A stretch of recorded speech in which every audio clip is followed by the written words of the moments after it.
Welcome to Canadian Innovators, the show that celebrates innovation, entrepreneurs, and the Canadian spirit. I'm Ves Sobot, sitting in for Jocelyn Bamford. Every week, we introduce a Canadian leader, tell you their story, and unpack the challenges of keeping jobs in Canada and discuss potential solutions for job growth and prosperity. Today, we have with us Pierre Poilievre, a bright star in Canadian politics, who has been warning us of federal government overreach that's limiting growth, driving inflation, and making us fall behind. Pierre, thank you so much for being with us today, and Happy New Year. Happy New Year to you, Ves. Great to be with you. Before we dive into our topics, please share your story. What led you to run for public office? When were you first elected? And what were some of the memorable highlights along the way? Well, what led me to run for office, I wanted to fight for more freedom through less government. So that was what led me to run. I've been elected since 2004, which is now 17 or 18 years. And what are some of the memorable highlights along the way? I think standing up for small businesses when the government tried to bring in new and devastating tax hikes on our entrepreneurs, and more recently, fighting against the inflation tax, which of course is when the government prints money to overspend, but in the process, more dollars chase fewer goods, driving up higher prices, and extracts from the paychecks and the purchasing power of the working class to subsidize big government and big corporations. So those would be some of the highlights that have emerged throughout my journey. Well, I certainly remember your first election where you worked extraordinarily hard and you beat a defense minister. And that raised a lot of eyebrows in Ontario, and people started to take notice of you right away. They recognized that here's a man who's a hard worker, who doesn't shun from knocking on doors. And I've heard subsequently that every election you knock on a door 4 or 5 times before it's time to vote. And that is an extraordinary amount of energy. And I've heard that you're always well received at the door, and we're well served to have you in Parliament. So thank you so much for that. Pierre, I wanted to ask you, you were the first to warn us about inflation back in 2020. Back then, nobody really was thinking about it. But today, boy, we really understand that inflation is hitting us hard. Gas is more expensive. Housing is more expensive. Electricity is more expensive. Food is more expensive. And today, we heard that Art Laffer was saying that the United States economy is being mismanaged because they are living with 7% inflation. I believe our inflation rate is higher than that today. Please tell us, how did you guess? How did you know? And how do we get out of this trouble? Well, predicting this inflation was rather easy for me because in grade school, I studied math and history. And that's all you needed to know in order to predict the present inflation. Of course, back in grade school, everyone remembers the day when some little kid in the class put up their hands and said, "Teacher, if the king runs out of money, why doesn't he just make more of it?" And the teacher has to explain, well, what happens when the king makes more money is that there's something called inflation, the prices rise. And when our government here in Canada and the American government south of the border started printing money like crazy in spring of 2020, I predicted that we would have inflation just like our school teachers taught us we would. And of course, at the time, all of the experts told us, no, the old rules that say that printing money causes inflation are now gone. The laws of math and history are thrown out the window because we live in a wondrous modern era of that where we can cancel all of the old realities. And I was actually waiting for them to announce the repeal of the law of gravity. We could all just float up into the clouds. But thus far, that has yet to happen. And of course, I kept predicting inflation. Minister Freeland said, no, the bigger risk is deflation. So did our current bank governor and the previous bank governor, Polos, who himself has made one faulty prediction after another throughout this crisis. And I persisted, and lo and behold, it turned out I was right. For the last 9 months, inflation has been above the 2% target. Unfortunately, you were right. Let's pick it up on the other side of the break on what some of the solutions are, and we will be right back with Canadian Innovators.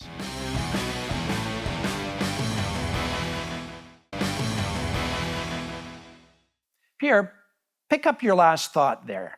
How do we get out of this problem? Yes, you nailed it. You understood that inflation was coming before anybody else did.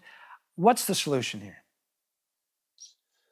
To reverse course, make more, cost less, paychecks, not debt. So instead of creating cash, why don't we start creating more of the stuff cash buys, generate more energy, grow more affordable food, build more houses, and at the same time, stop printing money. That will mean that our dollars will have more goods and services to choose from, and that will bring down the cost of those goods and services. So let me give you an example, Ves. So I have here a bar graph from Statistics Canada, which shows the value generated per hour worked by sector. And in Canada today, as of 2020, I should say, for every hour of work done in the energy sector, we get $350 of GDP for 1 hour of work in the energy sector. By contrast, according to Statistics Canada, for every hour worked in the government sector, we get about $50 of GDP. So which of those sectors do you think we have to grow in order to increase the paychecks and the purchasing power of Canadians? Of course, we need to generate more energy so that we can afford to gas our cars and heat our homes. We need to remove the taxes and red tape from our farmers so they can grow more affordable food to put on our plates. We need to pressure municipalities to remove their regulatory burdens and barriers to build houses so we can have more affordable homes, So true. all while spending less government money. So again, instead of creating more cash, we create more of what cash buys, and lo and behold, our dollars will go further. Right. Pierre, I want to pick up on that notion. Business leaders are telling me it's harder and harder to do business today. Rules, regulations, the whims of government are hard to follow. Bans on things like single-use plastics that are going to cost Canadians $250 million a year with no real benefit has people scratching their heads. I know you've been on a number of committees in Parliament where you've discussed this issue and you've been very effective on it. It seems the government is focusing on the wrong problems. Would you agree? And how would the Conservatives reprioritize? Well, instead of banning plastics, Conservatives would make Canada the world leader in recycling. The thing with plastic molecules, as you well know from your time as a long time as a vice president of a PVC piping company, that the molecules in plastic can be recycled over and over again, pretty much into infinity. And so instead of trying to basically pull apart our entire economy and pull apart the physical products that we use in hospital rooms, on the phone I have in front of me, on my glasses, and everywhere else, why not find ways to divert that plastic from waste and dump sites and recycle them into new use? We have the most sophisticated petrochemical sector in the world in Western Canada, and we should use our petrochemical engineers to make this the world leading location for recycling plastics. That will save us money, it will save our environment, and it will build bigger and more robust paychecks that are inflation proof for the future. Pierre, you mentioned earlier on the affordability of housing. Very few recognize that there's a lot of bureaucratic costs built into that. You know, whether you're building a house or an apartment complex or a hospital or a pipeline, it's extraordinary how much it costs to get through the approvals process. It seems to me that streamlining that process really would help Canada in a big way. You've alluded to it a little bit before. Please, if you can, expound on that a little bit. Well, the core political problem is that rich urban elites like to keep poor people and minorities out of their neighborhoods, so they pressure their left-wing city councillors to prevent construction. And they bring in occupational zoning rules and building zoning rules and other restrictions that prevent builders from building. And that means the supply is limited and the price goes up. Whenever you constrain the supply of anything, you're going to have a higher price. A recent study came out showing Canada has about 440 houses for every 1,000 Canadians. Right. That is the lowest ratio of any of the G7 countries, even though, Veso, we have more land per capita than any other G7 country, and we spend among the most money on building houses. So we're spending a lot of money on building houses. We're just not getting any houses for that spending.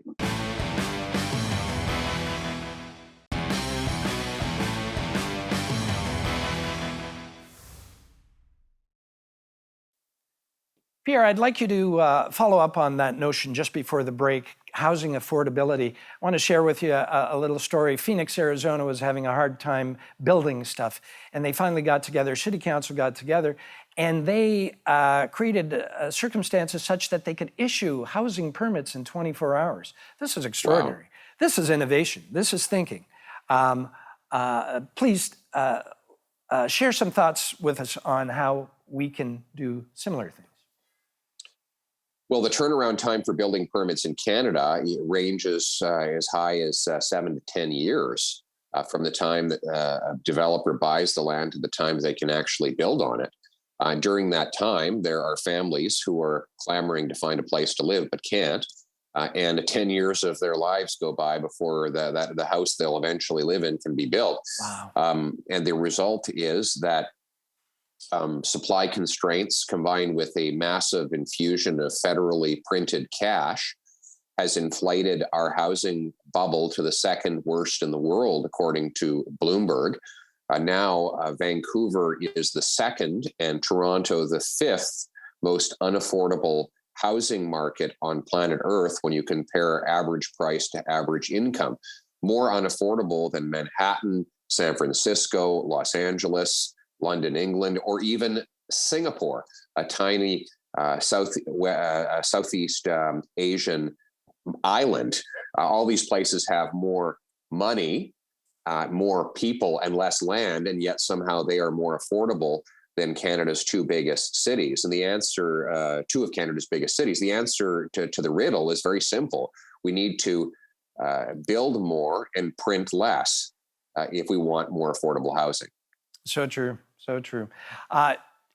Dr. Jordan Peterson recently said that people are experiencing lockdown fatigue, and we need to get back to normal as soon as possible. And one of the phrases he used that really struck me was, before we break something, he said, we got to get back to normal before we break something. So to me, it always looks like we've broken a couple of things. Small business has been decimated, while big business has never done better. Should the government be picking winners and losers? And would you agree that the federal government has mismanaged this pandemic? Well, yes, I would. And crony capitalism and state capitalism always favors large corporate insiders. That's why the wealthiest billionaires saw their net worth rise by 1/3 in the first 6 months of the COVID pandemic. It's why last year, the CEOs of the 100 most richly paid CEOs actually saw a pay raise even while the economy collapsed. And it is why we're seeing a ballooning gap between the rich and the poor. Basically, the government is inflating the assets of the super rich with all of this money printing, while crushing the small businesses and the working class with lockdowns and high taxes.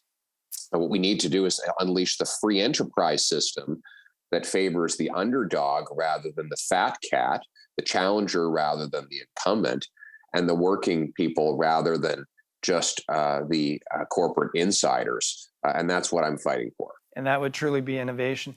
Let me share this with you.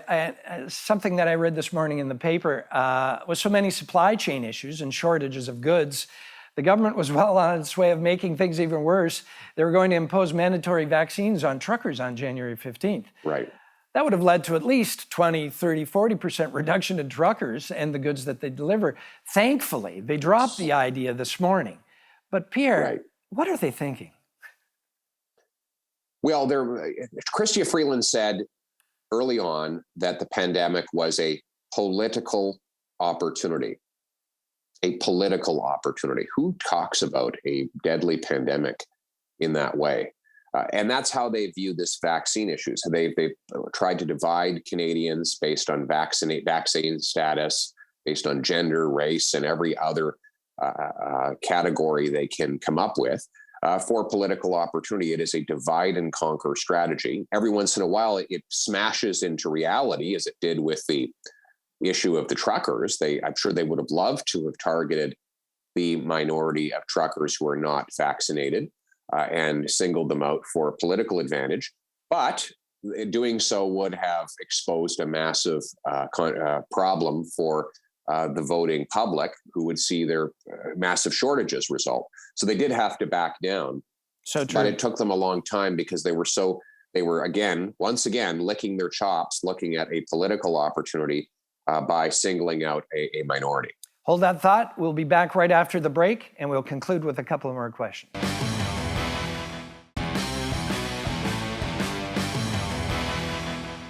And we're back with Pierre Poilievre, Minister of Parliament for Carleton. Pierre, Buy American policies are threatening us again. I recall in 2009 and 2010, when the Harper government was very successful in negotiating an exemption to Buy America. But this time, things feel a little different. I know you were in the government back in 2009 and 2010, and you were instrumental in helping come up with a solution. What are your thoughts on where we sit now? I know I've spoken to the leader, Aaron O'Toole, and he understands the issue well, but what's the latest? What's going on with Buy America, and where are we? Well, we're nowhere right now. America has reinstated Buy America policies that for which Harper had secured an exemption during the Obama era.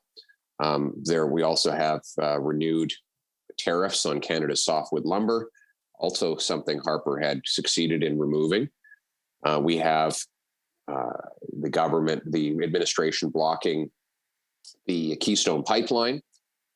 Now there is a new dispute harming PEI potatoes. Yeah.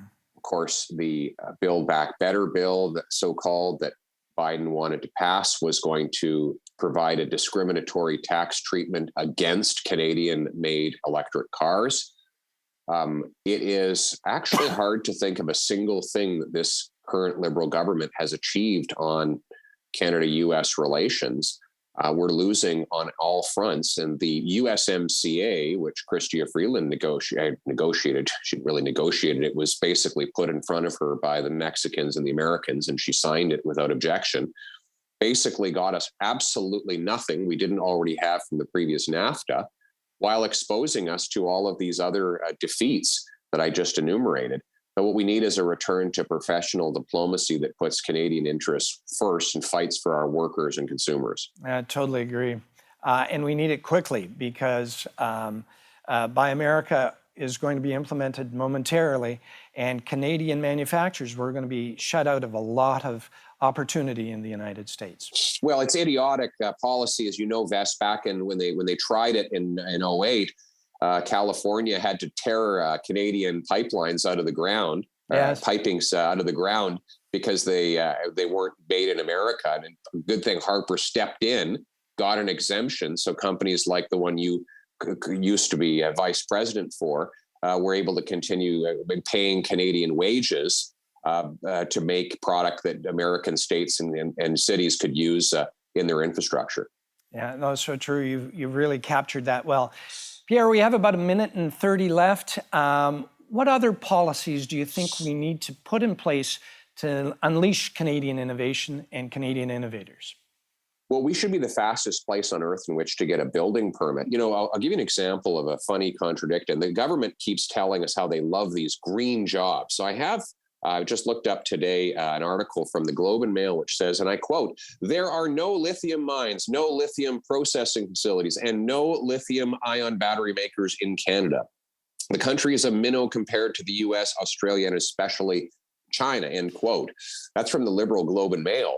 Now, lithium, of course, is used to make batteries for electric cars. And in this so-called green economy, we can't even mine our own lithium. So we're forced to buy lithium that is mined and processed by coal-burning China, supposedly in the pursuit of a greener transportation system. I mean, the reason we don't have these mines here in Canada is because it takes 5 to 10 years to get anything approved here, whereas they can get done overnight in other places. So we need to speed up building permits for mines, housing, factories, warehouses, and all other kinds of economic infrastructure, so that when dollars come to Canada, they're turned into productive assets that produce wealth and prosperity and paychecks for our people.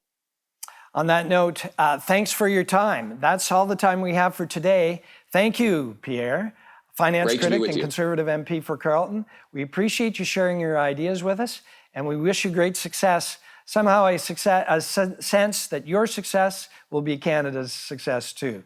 I'm Ves Sobot, standing in for Jocelyn Bamford. Thank you for watching Canadian Innovators.